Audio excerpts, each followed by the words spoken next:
The Hamish and Andy Show podcast. Powered by Amy. Lucky you're with Amy. Right.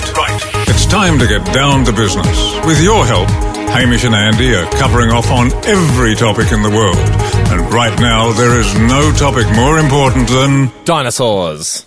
Before you do a skerrick of work today, make sure you know all there is to know about Rawr! Dinosaurs. when we talk business, we talk. Dinosaurs. I'm Peter Harvey. This is Hamish and Andy's Business Brunch, and business starts now. Good morning, everybody. It's not Casual Fridays, it's Business Fridays. The Business Brunch Ham, it starts now. And Put 5 ties on. Yes. Take 4 off. Now put 9 on. Take 9 off. Now put 10 on. Take 10 off. And you've got Take one. 100 off. You've got one on still. No, you've got minus 99 on now. Hey, Ham. Today, obviously, we're going through every topic in the world, and we're just going to put a big black marker through dinosaurs. Hot topic, obviously. Hugely topical. 65 million years ago, it was the topic. Yes. That's all anyone was thinking about. Not talking. There's a lot of roaring about it. Straight after this song, though, Ham, what have we got? And it's always exciting when you can kick off a business brunch with the possibility of perhaps giving away a business brunch mug. Ooh. You heard me, but in case you didn't, we're perhaps giving away a business brunch mug. Whoa. We only had 50. We've got about 41 left. It's after this, Hamish and Andy. One topic at a time, we slowly excavate it and just scrape around the edges, dust off a little bit of it, and today it's dinosaurs. Then we tick it off and move on to another topic. We certainly do, and we put it in a museum, and sometimes funny tourists put a hat on its head. Several instances of people spotting a cap on the head of a dinosaur at a museum on the skeleton or the fossil, which we thoroughly encourage, but we've got to get into something slightly more serious than a skeleton wearing a hat. It's a segment called Every Little Thing Could Be Magic. There's sometimes mugs to be won. Every little thing could be magic. This is a very good song. So this is how Mugjik works. Okay, yeah, sure. We sometimes get requests from people desperate to get their hands on a limited edition business brunch mug. And we haven't given one out this week. We haven't. Yet. Only 50 were made. I threw the reins on the willy-nilliness that we were giving out the mugs with. You've got one, I've got one, Cackling Jack's got one. Yeah. Annoyingly, I think Grumpy Dave got his hands on one. I don't know if he earned it. No way. For a little while there, we were just hemorrhaging mugs. Yeah. They are exclusive. Yeah. They are a beautiful porcelain. They're almost 100% waterproof, except the top hole, which you can drink from. Yeah. You know what mugs are. This is how big the mug hysteria has gotten. International podcasters... international biz. ...are desperate for mugs. Yep. I don't know if there's a mug shortage in America. I actually think mugs might have been invented in America. Stephanie, business lady Stephanie, has emailed in from California to participate in International Mugjik. She wants a mug. Not only does she want a mug, she wants a mug with a dinosaur sticker on it, so she can know that it came from the show where we discussed dinosaurs. Well, we don't have them. Here's the thing, Ando. She believes that her contribution to the show today is mug-worthy. Now, I am going to put this in your hands. Sure. You can be in charge of the mugjik. You have to decide whether this is a mugjik piece of business or whether you don't believe in mugjik. Okay. So, Steph there? Yeah, I'm here. Steph, it's your contribution to today's show relies on a continuity error in Jurassic Park. Wow. Yes. Is that correct? All right. I'd love you to give you the opportunity to convince Andy this is a mugjik piece of business to see if you are eligible for the mug or not. Take it away, Steph. Okay, so you know when they're driving and they come up on the T-Rex enclosure and it gets like stormy at night and they stop and you see the goat is about to be sacrificed.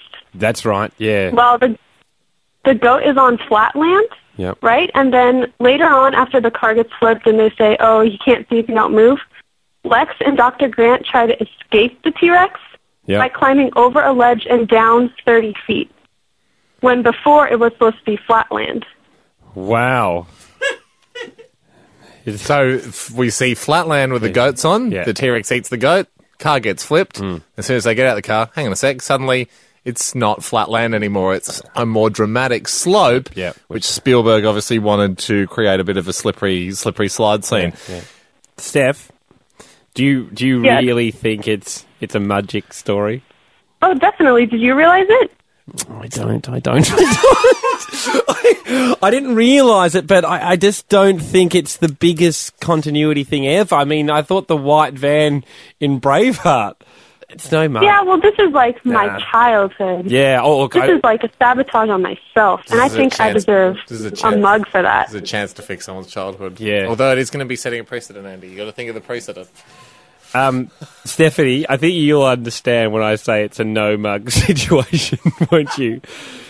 Do you think? All right, thank you. Oh, yeah. Now I feel bad, Steph. Steph, we're going to send you a pencil. I'm going to get a brand new series of Business Brunch pencils made up, and I'm going to send you the first of those grey leads. Okay, it's a mug. Okay, I'll send a mug. I feel bad. What about the pencils? Well, the pencils you're never going to get made up. I know you get embossed pencils. I know, but you're Steph, lazy.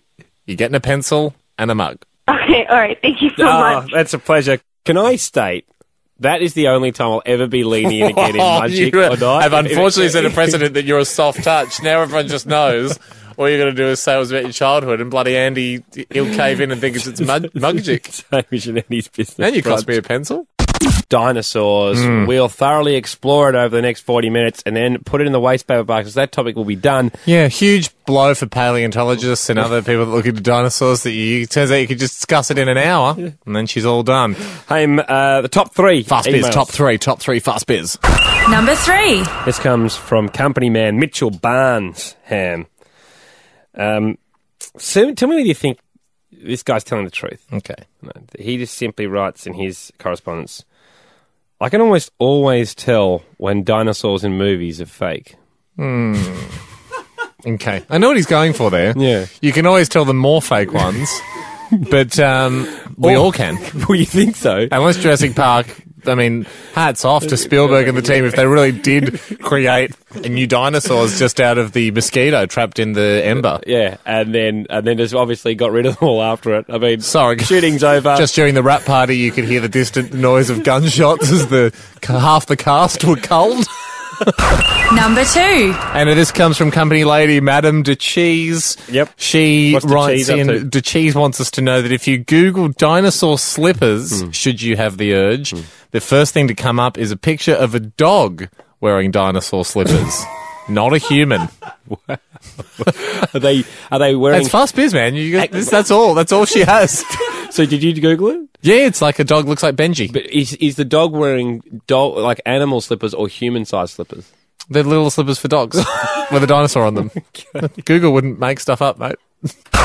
Number 1. Hey, company man Corey Lyle has emailed in correspondence@hamishandy.com/topic. Says, hey guys, thanks for choosing dinosaurs as a topic. Really appreciate it. Oh, this could be Ross from Friends. We don't know. Just thought I'd share that when I was a young kid, pre-puberty, I was extremely famous in my ex-suburb of Box Hill for my ability to impersonate and mimic the roar of a T-Rex. It's a fantastic talent.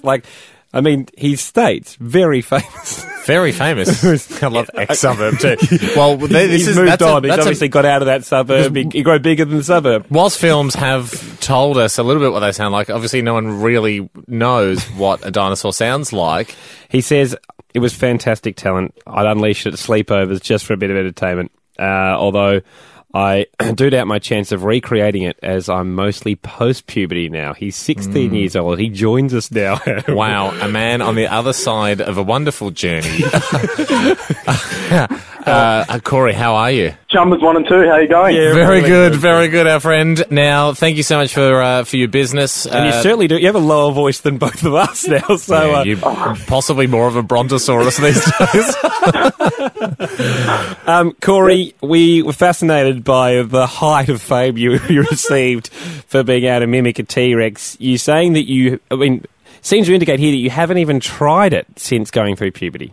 Yeah, look, it's been about 5 years. I'd actually compare it more to a Western Allosaurus dinosaur. Oh, lovely.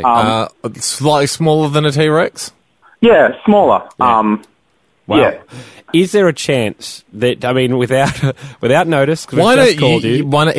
if you think you can re-summon up that, scientists think this call is extinct from your voice box, but if you can pop the phone down, give yourself a bit of distance, and summon up the terrifying roar of that dinosaur, Andy and I will have a close listen to it and tell you whether we think it's a Tyrannosaurus or an Allosaurus.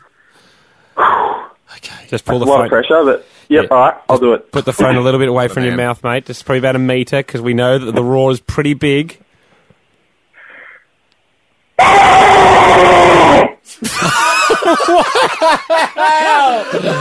That's a T-Rex. There's no way an Allosaurus could get that noise. That is amazing. Where are you at the moment, Corey? I'm at home at Boleyn. Good. Well, no wonder you had to move out of Box Hill. Yeah, Box Hill. You can't box that noise. Thanks, Corey. Appreciate it, mate. See you, boys. It's Hamish and Andy's Business Brunch. Everyone by surprise.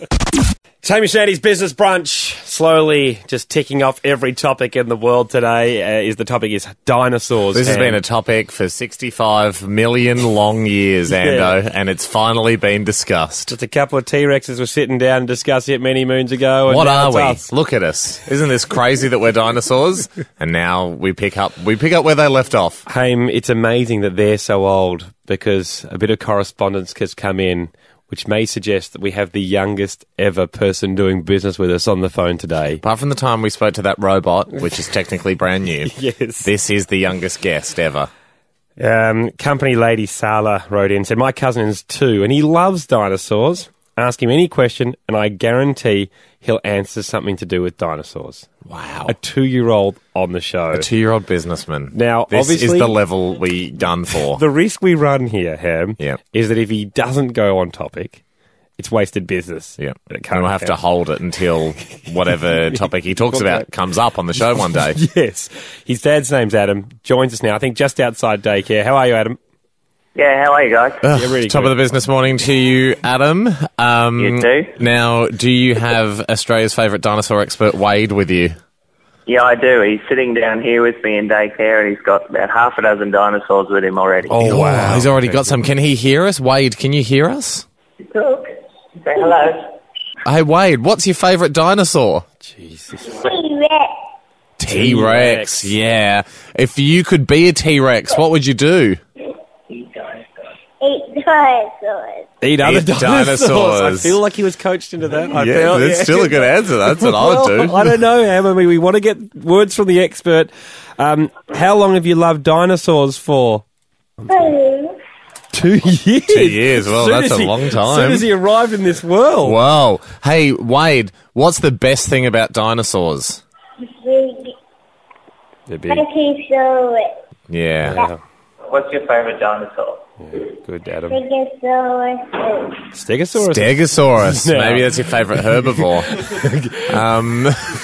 And favourite carnivore is T-Rex. Well, it actually said in the email, Ham, that ask any question and he'll answer something to do with dinosaurs. Well, hey, Wade, what are you going to do later on today? We got trampoline. Trampolinosaurus. He's right. The bounciest dinosaur. Oh, he cannot stop. He loves bringing it back to dinosaurs. Adam, can we put you on back on, Adam? Yeah, what a great day. Yeah. Adam, I feel like it was all right. I feel like we didn't quite. Listen, Adam, Andy wanted some sort of Doogie Howser situation where Wade was just being an expert on all things dinosaurs. I thought it was terrific. Yep. And Yep. I think it's a good reminder on the business day that we'd all like to be 2-year-olds just playing with dinosaurs, and the one thing in his schedule for today was the trampoline.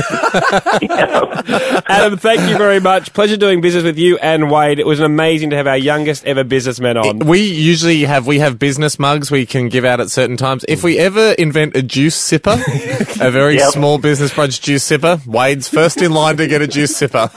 All right, cheers, guys. Thanks, Thanks, Adam. mate. Cheers, mate. See you, Bye. Wade. Hamish and Andy's. Bye. Hamish and Andy's Business Brunch. Ham, Obviously, the topic today is dinosaurs. If you missed anything, HamishAndy.com, the podcast is there. A lot of talk about Tyrannosaurus rexes on the show today. It's one of the more famous dinosaurs. Now, T-Rex, very famous for having little arms. Miniature arms. Miniature arms. Four arms and a hand. Basically, just from the elbow, 4 arms and a hand, a claw. A lot of the reason why he didn't box his prey to death. More went with his mouth. Just a great grabber, just a great eater. Yeah. A dinosaur that was even less fortunate, we've been informed by a couple of sources, was a dinosaur called the Carnotaurus. Basically didn't even have the forearm component, just hands hanging off his boobs. So a really small, really unfortunate situation. Now, that does create a lot of difficulties for you if you essentially just have hands hanging off the front of your chest. In fact, so much so that we've got scientists here to recreate what it would be like for the Carnotaurus to be living in a world with essentially no arms, just hands hanging off your body. And I think the Carnotaurus is called Larry. I think Larry was the Carnotaurus' name that they've helped remodel its life. And this is wonderful use of great science to give you a peek inside the hurdles faced by a Carnotaurus. Hey, Larry, why don't we go play tennis or something? Tennis, man. I don't know. It's not really my thing. Well, what if we play billiards? Billiards. What's the point of that game? To get all the balls in the pockets in the correct order. Yeah, I know, but, you know. Oh, hey, why don't we play soccer? You always want to play soccer. That's not true. Sometimes we hunt herbivores with our big mouths. Yeah, I know, but we have it for sport. You always want to play soccer for sport. Do I want to play soccer? I don't think... Hey, didn't we play table tennis the other day? Yeah, but with a weird rule that only you were allowed to serve, and if I hit it back, I lost a point. But also, if I didn't hit it back, I lost a point. Oh, so that yeah. was just... Man, that was classic. That was awesome. Let's do that again. Wasn't that fun? No, not really. So why don't we just try something new? What, basketball? Everyone likes soccer. basketball. Oh, yeah, soccer. Let's play soccer, the basketball of the feet world. Kicking around the old big foot basketball into those big baskets. The goal. Yes! There, you're getting it. Soccer. Let's play soccer with our feet. I want basketball. You want soccer. Let's just put it to a vote. All those for basketball, hands up. Yep. Right. 1. All those for soccer? None. Oh, damn it. Moments ago, I swear there was a lot more support for that. Okay, basketball it is. I really don't like the hands-up voting system. I promise I've never noticed that you have virtually no arms whatsoever. That completes Tough life. Hamish and Andy's Business Brunch for today. New topics up. HamishAndy.com/topics. Head there, check it out. Pleasure doing business with you. Adjourned. That was the Hamish and Andy Show podcast, powered by Amy. Lucky you're with Amy.